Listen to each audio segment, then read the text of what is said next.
देश नीति केवल सच्ची और पक्की खबरें।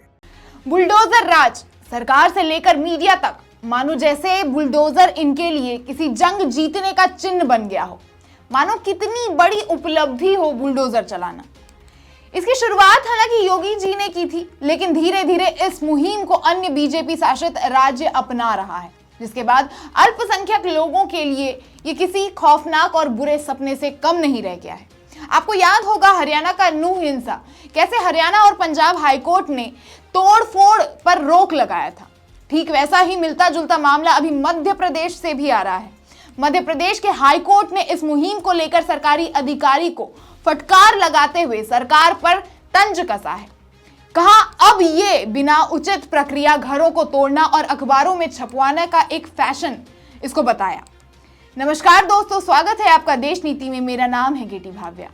दोस्तों, बुलडोजर से हुए विध्वंस की चर्चा दूर दराज तक है। योगी जी के ये स्कीम को फॉलो करने में राजस्थान और मध्य प्रदेश की गिनती सबसे ऊपर है, जिसपे पहले भी international human rights organization amnesty international ने इंडिया को वार्न किया था, लेकिन मजाल है कि इंडिया में सरकार ने सुनी हो।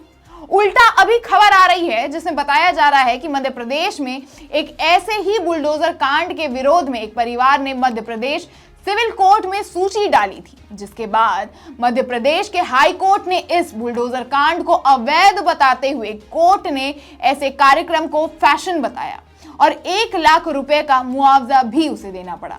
दरअसल 2022 में एक मुस्लिम परिवार के घर को उज्जैन नगर निगम ने अवैध बताते हुए घर पे बुलडोजर चलवा दिया था, जिसके बाद पता चला कि ना तो इसकी ढंग से जांच हुई थी, ना ही कोई समय दिया गया था। बस स्पॉट निरीक्षण के तहत एक मुस्लिम परिवार के घर पर बुलडोजर चल जाता है, जिसे Madhya Pradesh high court municipal corporation को डांट लगाता है और कहता है, जैसा कि अदालत ने बार बार देखा है, स्थानीय प्रशासन और स्थानीय निकायों के लिए प्राकृतिक न्याय के सिद्धांत का पालन किए बिना कार्यवाही तैयार करके किसी भी घर को ध्वस्त करना और उसे अखबार में प्रकाशित करना अब फैशन बन गया है। ऐसा प्रतीत होता है कि इस मामले में भी याचिकाकर्ताओं के परिवार के सदस्य में से एक के खिलाफ आपराधिक मामला दर्ज किया गया था और तोड़फोड़ गतिविधियों को अंजाम दिया गया था। तोड़फोड़ अंतिम उपाय होना चाहिए, वो भी मालिक को नियमितकरण का अवसर देने के बाद। सुनवाई और नोटिस का अवसर दिए बिना याचिकाकर्ता को उनके घर के अवैध विध्वंस के लिए 4 सप्ताह के भीतर 1 लाख का भुगतान किया जाए, ऐसा आदेश मिला है। और फिर आयुक्त नगर निगम को जाली स्पॉट पंचनामा तैयार करने वाले अधिकारियों के खिलाफ अनुशासनात्मक कार्यवाही शुरू करने का निर्देश दिया गया है। याचिकाकर्ताओं को भी निर्देश दिया गया है कि वे आयुक्त के समक्ष भवन निर्माण अनुमति कंपाउंडिंग के लिए आवेदन करके अपने निर्माण को वैध बनाएं और नगर निगम अपने खिलाफ ऊपर की गई टिप्पणियों से पूर्वाग्रहित हुए बिना कानून के अनुसार विचार किया जाएगा। मध्य प्रदेश के हाईकोर्ट ने बात पर जोर दिया कि हालांकि किसी को भी नगर निगम के क्षेत्र में नियमों का पालन किए बिना उचित अनुमति के बिना घर बनाने का अधिकार नहीं है, या यदि अनुमति मौजूद है तो तोड़फोड़ का अंतिम उपाय के रूप में माना जाना चाहिए। बुलडोजर काफी प्रसिद्ध तानाशाही है और उत्तर प्रदेश और मध्य प्रदेश का तो पसंदीदा मुहिम है। आप ये कुछ रिपोर्ट्स ही देख लीजिए। एबीपी की इस रिपोर्ट में एमपी की ही एक बुलडोजर कांड की चर्चा है। सीएम मोहन यादव के राज में बड़ी कार्यवाही, बीजेपी कार्यकर्ता का हाथ काटने के आरोपी फारूक राइन के घर चला बुलडोजर। फिर बीबीसी की भी ये रिपोर्ट देखिए, भारत में बुलडोजर कैसे अन्याय का साधन बन गए। फिर ये द वायर की रिपोर्ट देख लीजिए, 128 विध्वंसों में मुसलमानों का निशाना बनाया गया, 617 लोग प्रभावित हुए। अल जजीरा ने भी हरियाणा के बुलडोजर कांड को लिखा था। वो लिखते हैं, मुस्लिम घरों दुकानों पर बुलडोजर चलाया गया, भारत के हरियाणा के नूह में 150 से अधिक गिरफ्तार। ऐसे और भी कई हैं। और ये गुंडागर्दी कही जाए या इसे कुछ भी नाम दे दिया जाए, लेकिन एक परिवार को बेघर कर देना बिना किसी ठोस जांच पड़ताल के कहां से सही है, और खासकर एक समुदाय को टारगेट करके।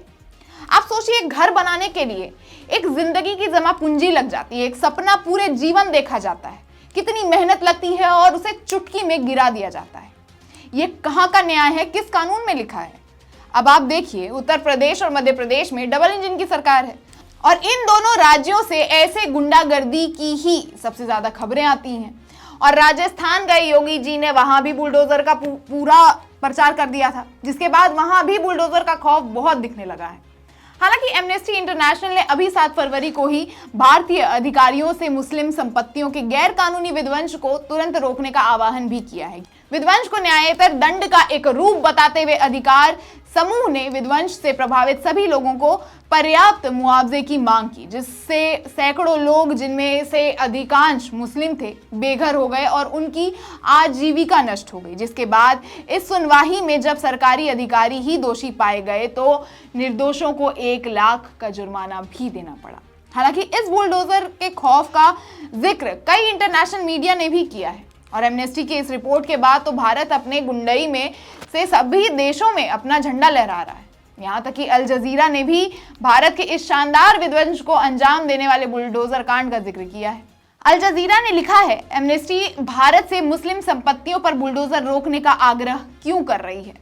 कितनी शर्मनाक बात है कि विदेश में भी हमारी थू-थू हो रही है। और तो रुकिए, यूके का इंडिपेंडेंट की भी ये रिपोर्ट देख लीजिए।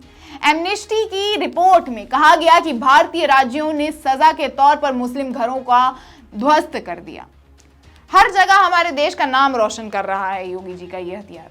खैर, आपको क्या लगता है इस विषय पर हमें कमेंट करके जरूर बताएं और वीडियो अगर पसंद आया हो तो इसे लाइक और शेयर भी जरूर करें और चैनल को अगर अभी तक आपने सब्सक्राइब नहीं किया है तो इसे सब्सक्राइब भी कर दें और देखते रहें देश नीति। धन्यवाद।